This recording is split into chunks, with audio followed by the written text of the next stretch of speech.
Bonjour et bienvenue aux infos en français. Le 5 juillet 2012 se célébrait le cinquantenaire de l'indépendance de l'Algérie.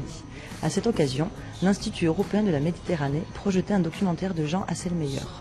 Ils ont rejoint le front, nous proposent de découvrir une histoire dont on parle peu en France. Un film comme Ils ont rejoint le front me semble si intéressant parce qu'il parle de personnes qui ont rejoint l'Algérie et le côté des Algériens en décidant que c'était le leur.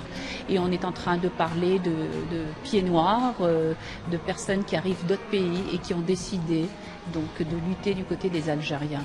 C'est l'histoire des gens qui ont décidé qu'il fallait appuyer cette révolution, qu'il fallait appuyer l'indépendance algérienne, que la France était un pouvoir colonisateur, que la présence française n'était pas tout à fait légitime dans les pays.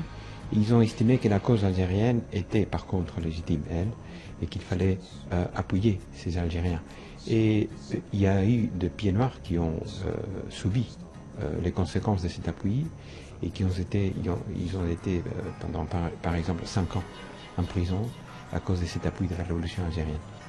Cela me semble intéressant pour que la Méditerranée soit un espace avec des ponts entre la France et l'Algérie, entre l'Espagne, l'Italie et le reste des pays, et non pas un gouffre où viennent se perdre tout le monde. Dans les Maghreb, ça a été une décolonisation violente qui a marqué beaucoup l'origine de l'indépendance algérienne.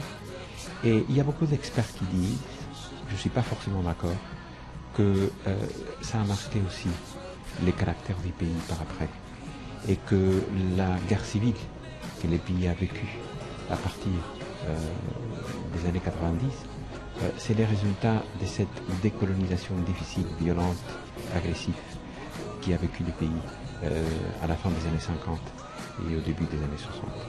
L'Algérie reste un sujet difficile mais toujours d'actualité.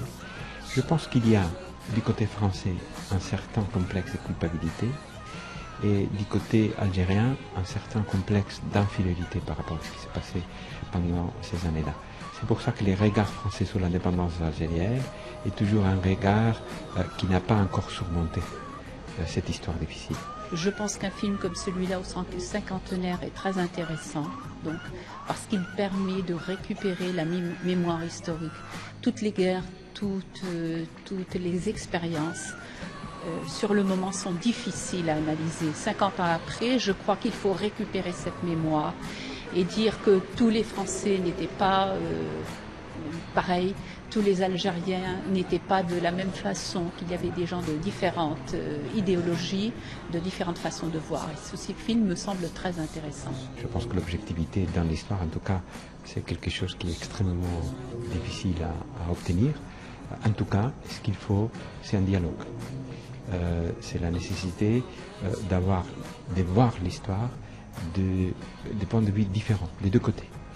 Et c'est ce qu'on essaie ici à l'Institut européen de la Méditerranée, c'est de donner la voix aux différents points de vue. Alors qu'un jeune Algérien prend tout ça. Les infos en français, c'est fini pour aujourd'hui. On se retrouve la semaine prochaine. Bon dimanche à tous.